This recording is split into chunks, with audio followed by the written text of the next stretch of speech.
open string licks that I use.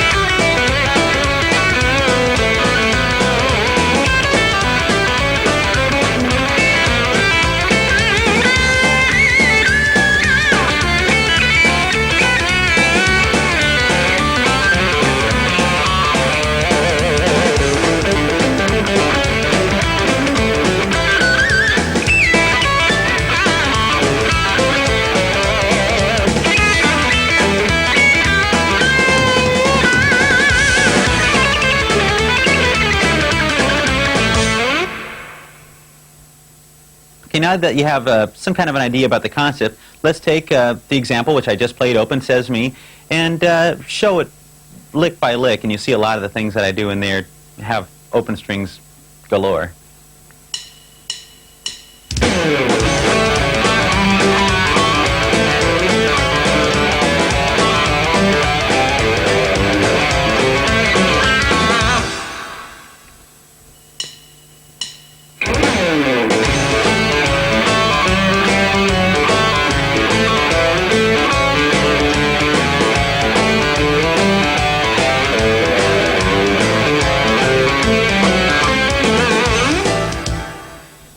And here's section number 2.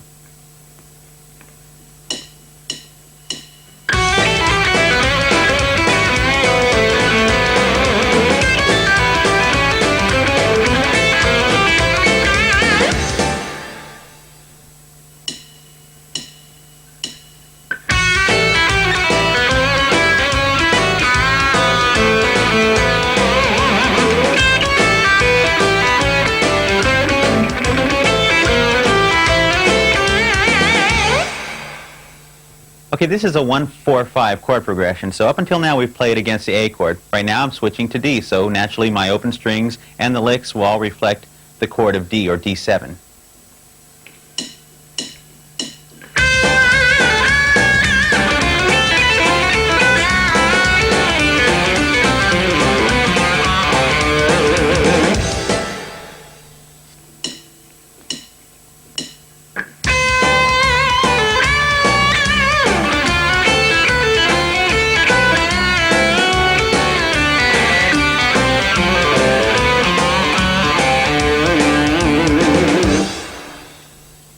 Here's number 4. We're going back to the A chord, so everything I do, all the open strings and scales, will naturally reflect again the chord of A7.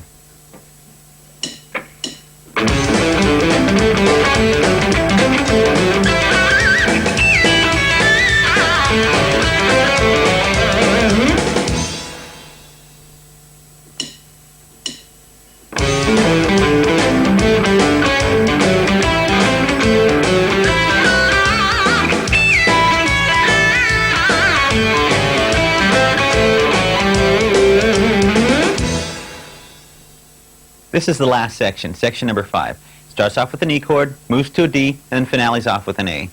So let's try this one fast.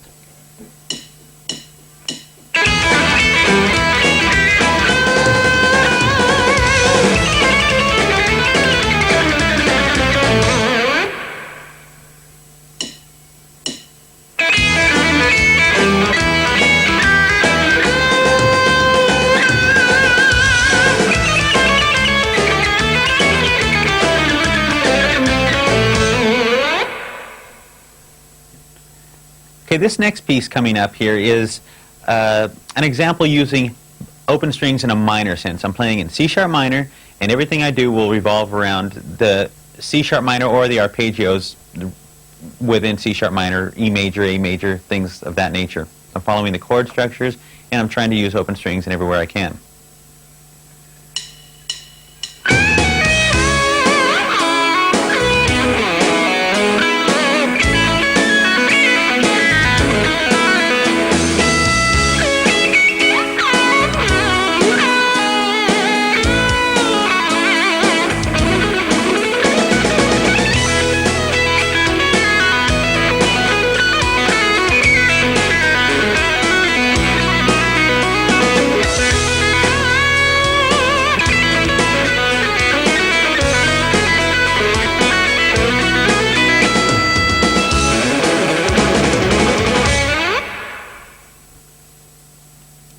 this one's in C sharp minor, and although I'm not particularly following the chords too closely, I'm just playing in C sharp minor, which still has a good feel, and I'm kind of using my ear to follow the notes that sound good against the chords, so it still has a good melodic content, but I'm not paying that close attention to the progression as, let's say, a jazz player would.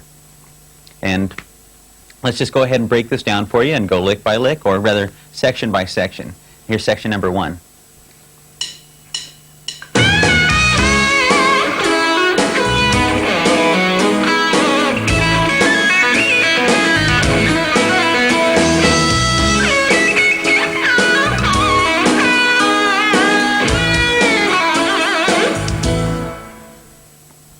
Okay, let's take that section now and let's break it down for you and play it slower.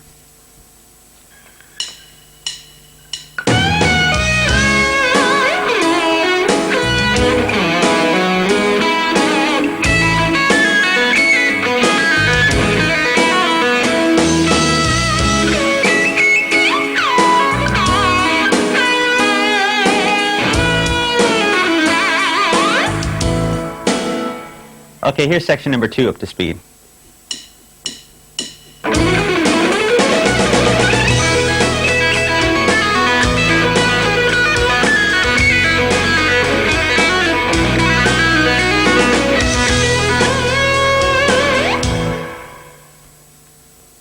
Okay, let's take that section slow. Here's section number 2 slow.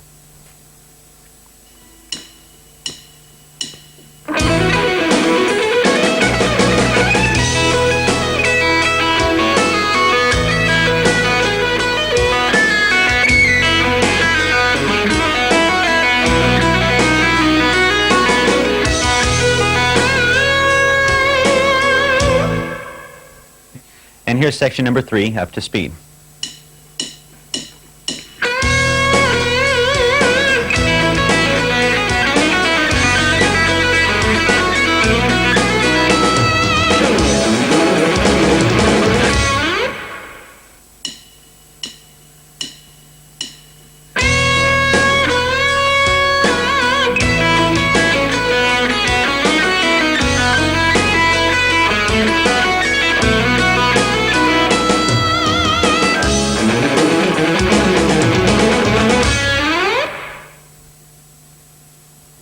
This next piece is the unaccompanied guitar solo called Wrecking Ball off my In for Blue album on Shrapnel Records.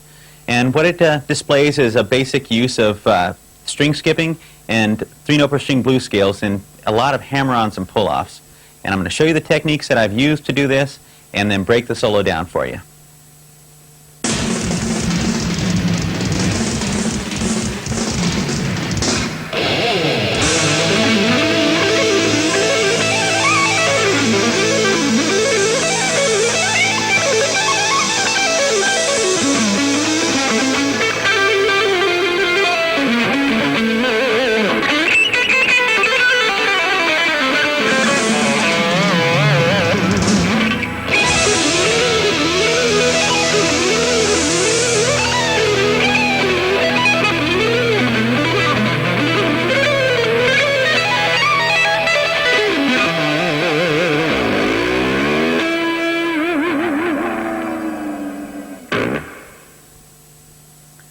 The piece that I just played for you had a lot of string skipping.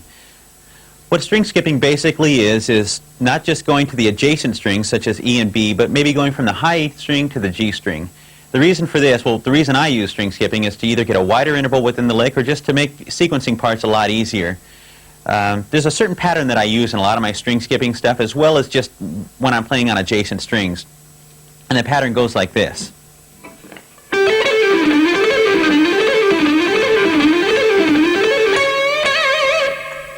Now right there I didn't do some string skipping, but this is going to be helpful when we do start doing the string skipping. Therefore, let me break this lick down for you.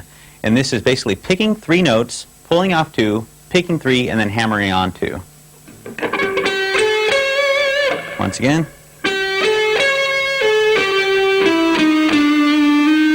So you can see, pick 3, 1, 2, 3, pull off 2, pick 3, hammer on 2, and then play that in succession.